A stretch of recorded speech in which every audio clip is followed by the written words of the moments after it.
welcome back again. And yeah, let's talk fasting. Fasting is one of the tools that's been helping me get to where I am and basically heal this horrible disease. Or however you want to call it, imbalance, a loss of equilibrium, toxicity, whatever. Um, you know, Fasting is being used forever, and there are many and different ways where you can do fasting. I'm going to talk about the benefits of doing a 3 day fast. Also, I'm going to talk about how women benefit a lot better of intermittent fasting, especially during the luteal phase of the month, and how all this works and why it works and how, all this. So, unlocking the 3 day fast benefits. A 3 day fast is an intense metabolic reset. It means for 72 hours, you'll only consume water, giving your digestive system a complete break. The primary 3 day fast benefits really kick in during this window, sparking deep cellular cleanup, a process called autophagy, shifting your body into a fat burning state known as ketosis, and setting the stage for immune system renewal. It's a serious commitment, pushing your body far beyond what you experience with shorter fast. So, what happens during the 72-hour fast?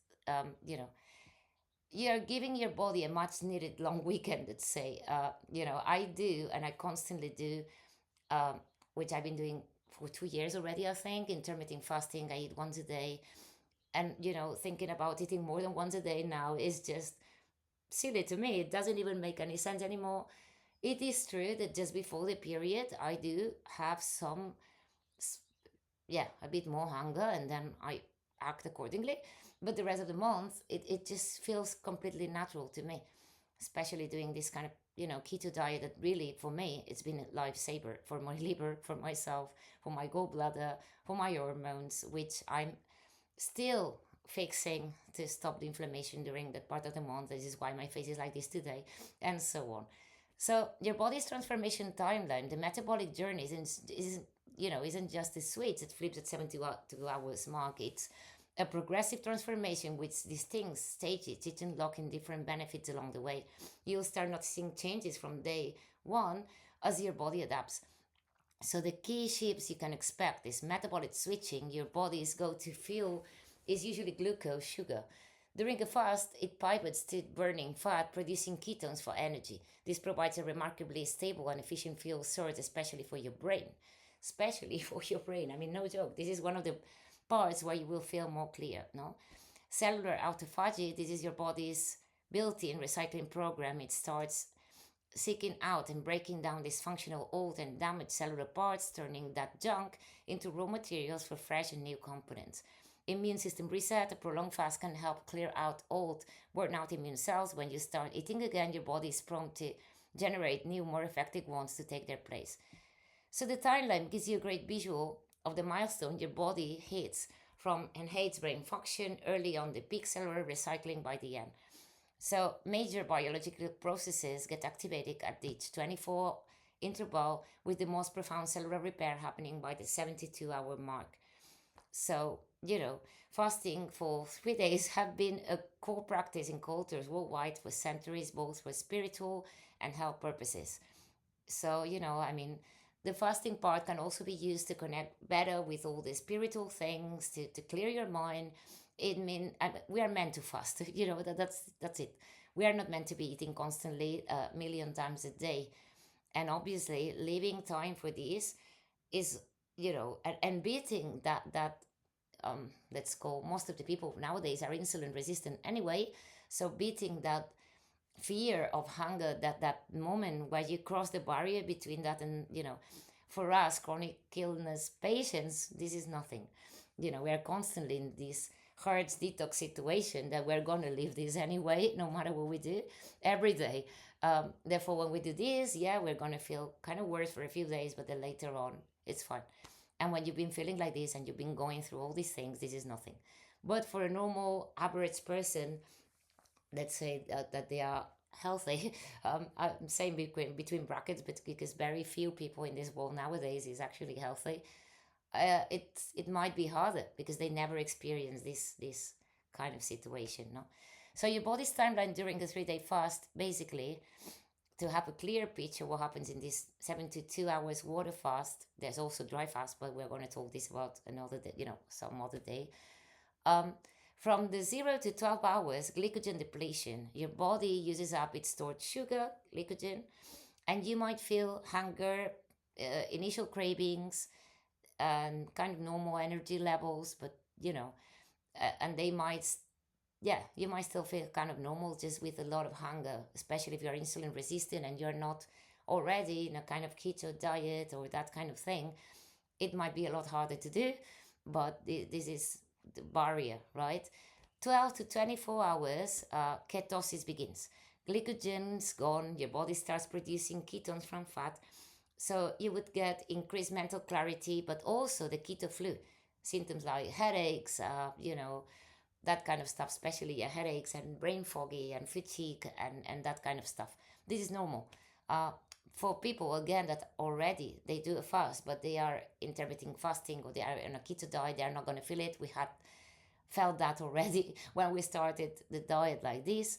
And therefore, you're not going to feel it. But for people that come from really hard carb diets and processed diets and that kind of stuff, they might have trouble in these few hours. And that's why you have to power up and resist, because, the mental clarity, though, that you get for these hours maybe saves you from holding on for everything else. So, 24 to 48 hours, autophagy ramps up, cellular clear up, recycling processes accelerate significantly, hunger stops, energy might stabilize. Some people feel a sense of euphoria. That's the moment where you start feeling this euphoric feeling that you feel clear, that you feel light, that you feel amazing, actually. you know it's really, really good. So it's this. I mean, again, with chronic illnesses, we live these ups and downs in emotions and toxins and detoxes and all this over and over and over again. So we're kind of used to it. But for normal people that want to do it for detox purposes, for being healthy, stabilize their blood sugar for many reasons, this is more or less what they're gonna get. 48 to 72 hours is the peak of autophagy and regeneration. Deep cellular repair is in full swing. Deep ketosis, stable energy. You might feel tired, but also your brain is going to be incredibly clear. And again, that clarity, that clear mind is going to allow you, first of all, to kind of be more or connect more with nature and your spirituality and all this part. But also, this is when you might not be able to move very much, but you'll feel amazing at the same time. Again, I'm talking about healthy people here.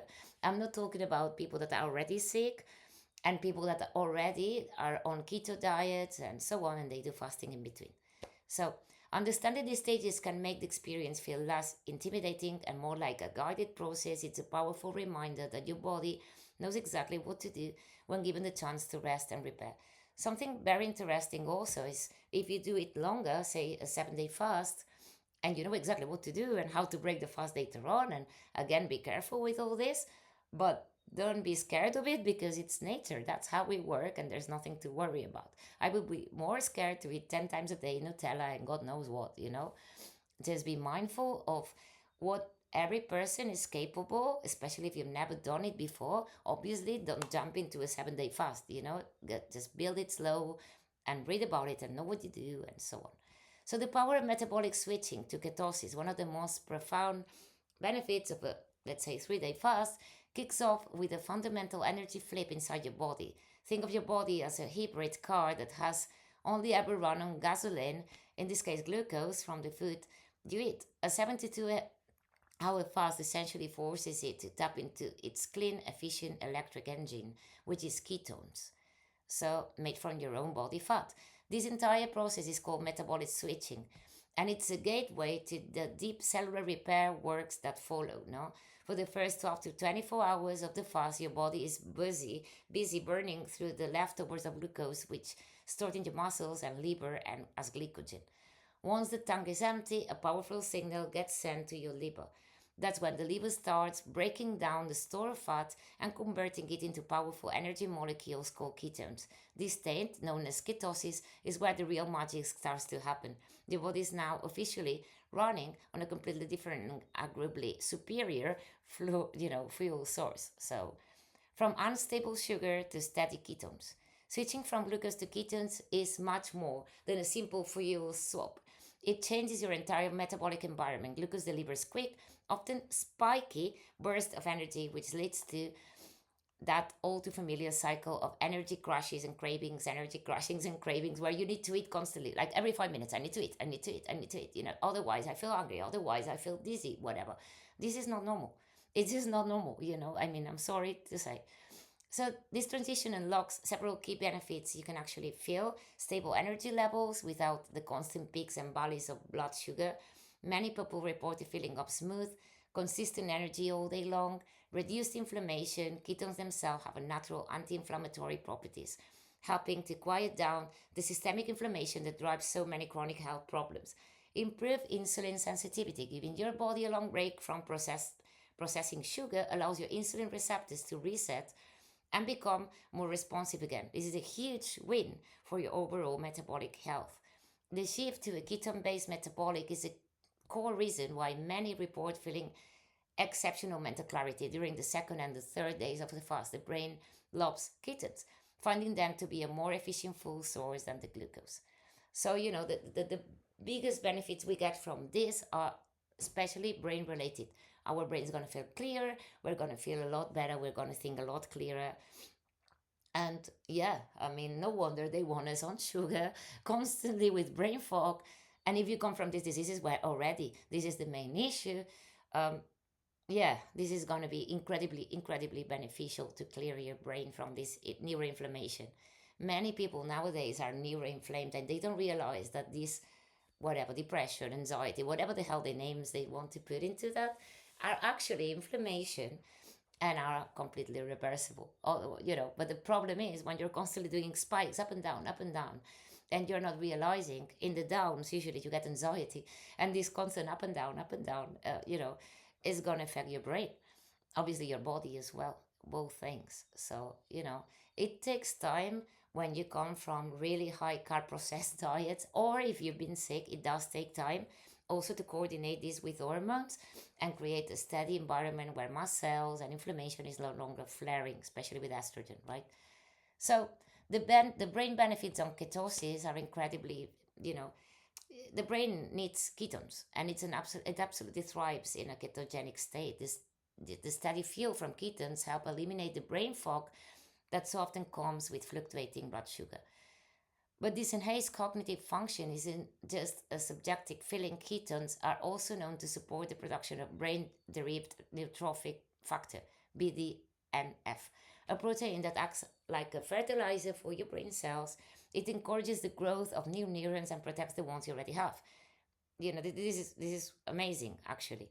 So ultimately, the metabolic switch to ketosis is more than a survival mechanism. It's a profound recalibration that lets your body tap into a clearer, more efficient energy system. And yeah, so activating autophagy, your cellular cleanup crew, let's say, the cleaners. Once you make the switch to ketosis, your body unlocks one of the most incredible benefits of a, let's say, 3 day at least fast, a deep cellular renewal process called autophagy. The term literally means self eating, which is surprisingly accurate description of what's happening. Think of it as your body's built in, highly intelligent quality control and recycling system. Imagine your cells are like tiny, bustling workshops. Over time. Some equipment gets old, parts break down, and junk starts to pile up in the corners. Autophagy is the specialized cleanup crew that comes in, identifies all that cellular debris, things like damaged proteins and worn out organelles and whatever, and dismantles it for parts.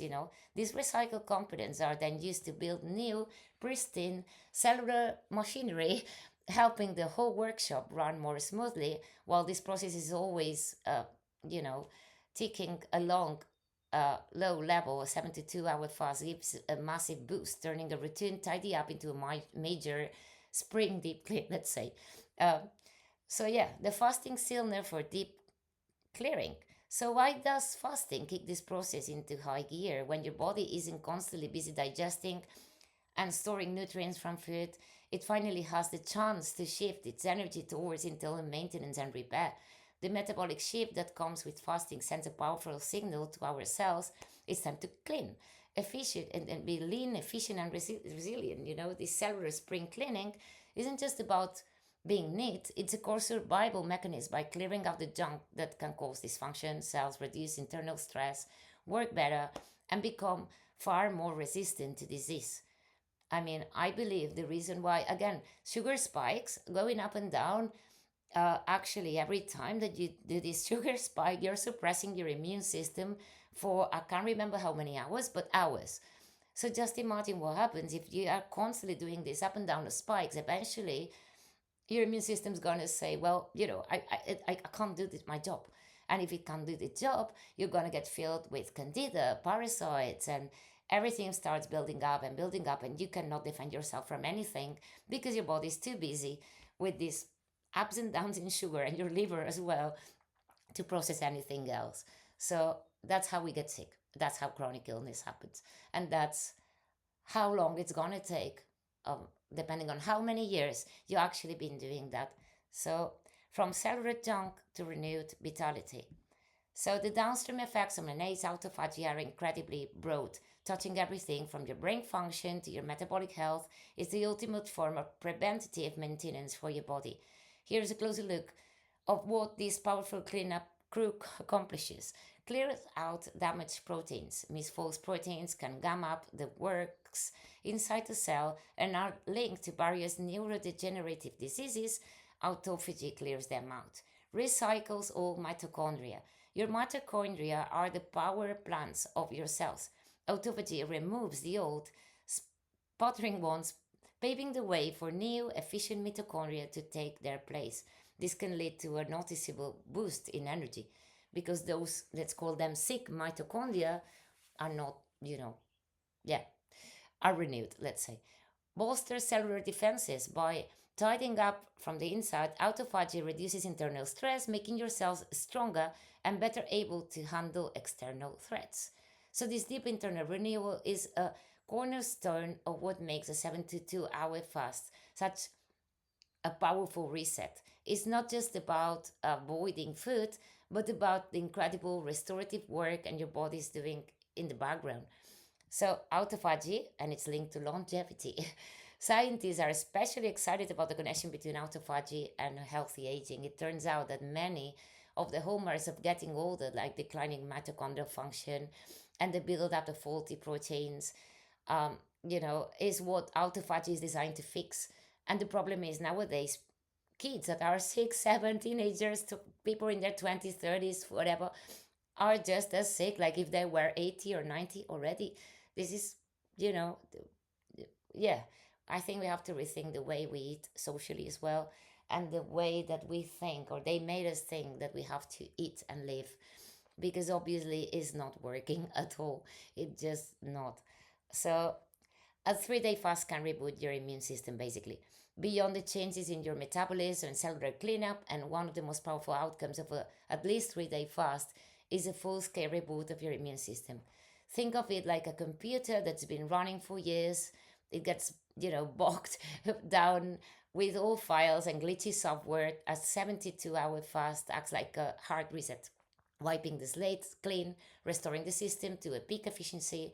This whole process kicks off as a brilliant survival mechanism. When our body senses a lack of incoming fuel from food, it shifts into a high efficiency conservation mode. It starts looking for ways to cut energy cost, and one of the most resource hungry system it runs is your immune defense. To save energy, your body begins a strategic downsizing operation. It identifies and breaks down all damaged or just plain unnecessary immune cells.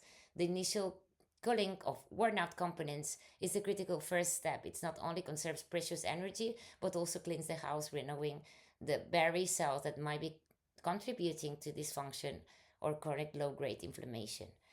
So, yeah, the rebuilding phase, regeneration upon refeeding. The real magic isn't just the clearing out, it's the rebuilding that happens the moment you start eating again.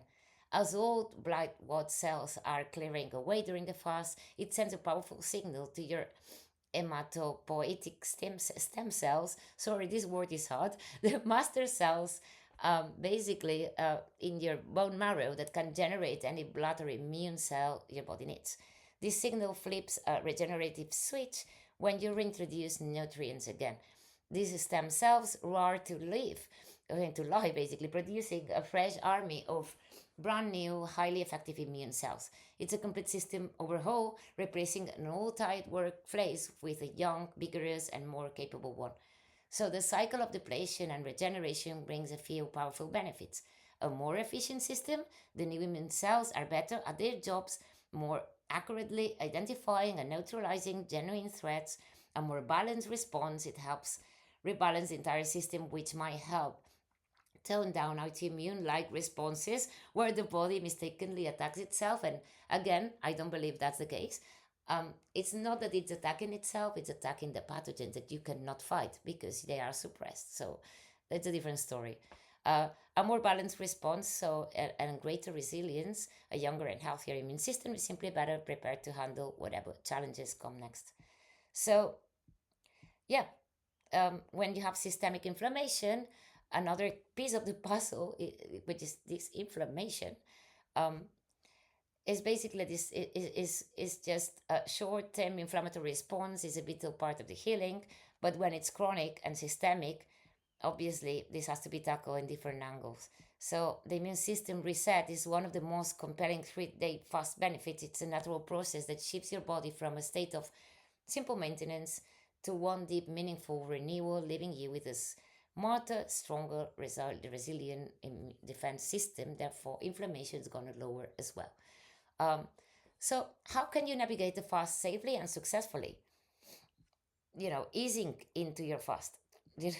Jumping straight from a diet packed with sugar, caffeine, processed carbs into a 72-hour fast is a recipe for disaster. So beware, stay with me. You'll be battling intense cravings, split headaches, and a general feeling of misery. The tricks to give your body a gentle off ramp. In this 2-3 day before you begin, make a few strategic shifts. Cut carbs and sugar. Start, cutting carbs and sugar days before the fast. So that change is not that brutal. Taper your caffeine. Going cold turkey on caffeine is going to be brutal. So start a few days before. Um, Load up on whole foods. Make sure that the days before you're eating whole foods and not processed crap. So therefore, the detox from the processed foods is not that brutal. Again, if you're a chronic illness patient, I suppose you're already doing all these things, so it's going to be less brutal in that sense, even though there's a lot more toxicity to come out. So the detox reactions we get are a lot stronger than, let's call them, normal people, whatever. So be mindful of this. And it's a good idea to do this the pre-fast, and obviously it's a good idea to change all these habits just after as well, so you maintain your body healthy and your mind healthy as well. So this pre-fast window is one of the perfect time to get your head in the game, um, clear out the shadow of anything too demanding, and set a clear intention for why you're doing this. Obviously, everything we do in matter has to have an intention, and there's all this part too. So yeah, hydration and electrolytes. Once you start your fast, your focus needs to shift almost entirely to managing hydration and electrolyte levels. This is without doubt the most critical part of doing a fast safely. As you stop eating, your insulin levels fall, which triggers your kidneys to flush out sodium and water. This is why you see a quick drop on the scale at first. But here's the catch: when you lose sodium, it throws your body's entire mineral balance out of whack.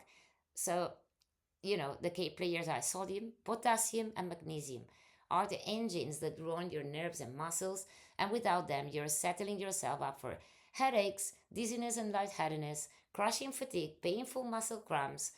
So, make sure a, a little bit of high quality salt, electrolyte sources can completely change your fasting experience, of course. Um, and yeah, or you can use supplements as well, but make sure that you pay attention to this, especially with potassium, because when you detox you lose a lot of potassium. That's like cramps, headaches, dizziness. By the way, I need to get potassium. uh, and yeah, so yes, sodium helps maintain fluid balance, and blood pressure is crucial for nerve and muscle function. So, a quarter teaspoon high quality sea salt 2-3 times a day.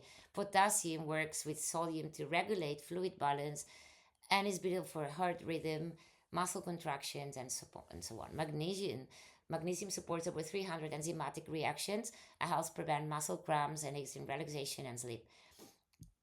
Okay. So we get to the end of this, which is how do we break your fast gently? You made it. You done the fast. You get to the 3 days if it's a 3 day one, and you want to break the fast.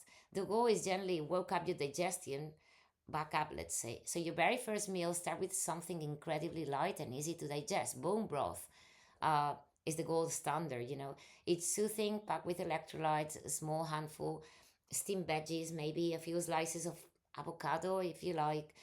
The first 24 hours, think small, simple, and frequent if you like. Foods like soft boiled eggs, simple soups, well cooked vegetables. Stay away from raw veggies or nuts. Eat all the things that are hard to digest. On day 2 and 3, you can slowly start introducing more foods in slightly larger portions. Pay close attention to how your body feels and pulls back if you notice any issues. And this mindful re-entry ensures you lock in the benefits you must without and painful side effects. So yeah, you know, um, basically, anyone, I believe, can do it. Uh, Common things that you can experience most of the time because of the lack of minerals or electrolytes, and because it's also part of the detoxing process that the body undergoes, are probably dizziness and fatigue, headaches, and moments where the hunger kicks in at the very very start. Once you get past the first hours, things radically change and you're no longer going to feel like that. So yeah. So people and common questions about this, and can I drink coffee or tea? No, you drink water. I'm sorry to say. Caffeine itself won't really kick you out of the fasted state, but I wouldn't, especially not with sugar or cream or anything like that, obviously, because you wouldn't be fasting or you would break the fast anyway. So the people that are not skinny, and in fact, it's crazy how we are so fucked up metabolically that I've been gaining weight. I was seriously, and I mean, I've always been thin, but I'm in a normal weight now for me. But I got to a point when I was at my sickest, I was weighing 30 kilos, and yet fasting and intermittent fasting, especially with the carnivore diet, is what made me gain 15 kilos almost. So I mean, um, it's about repairing metabolism, it's about repairing insulin, it's about repairing your gut. It's many things together. Then there's the people that they have excess weight, and they keep it. And the fat, the skinny ones, usually with insulin resistance, we store the fat inside the body, and then other people store the fat as gaining weight and so on. But at the very beginning, the kilos that you lose are because of this sodium, the liquid basically. you know so yeah, you can adjust size, but again, be mindful that the first days you might kind of feel dizzy. These things are normal, and they are nothing to be scared about. Your body's detoxing processes, that your body knows what it's doing. And then the most important one, trust your body's own intelligence. The body, again, is designed to heal itself, and the body knows what it's doing. And every time that you feel worse to feel better is not something to be scared about. It's something to obviously, again, watch it. If you've never done anything like this, obviously go slow. Have some common sense and don't go into a 7 day fast or dry fast or anything like that. And I would recommend to someone that is very very sick, or they never done anything like this, or they come from very high processed diets, to start maybe intermittent fasting before and changing to whole foods and changing to maybe a keto diet slowly. So when you do this, it's a lot easier and the benefits are a lot longer. So yeah, well, that was a long one, but it's a key thing that we need to remind ourselves to do. And I believe incredibly important to heal, and the way that we've been given to heal. And you know what? It's free. So there you go. Thanks for watching. I'll see you next time.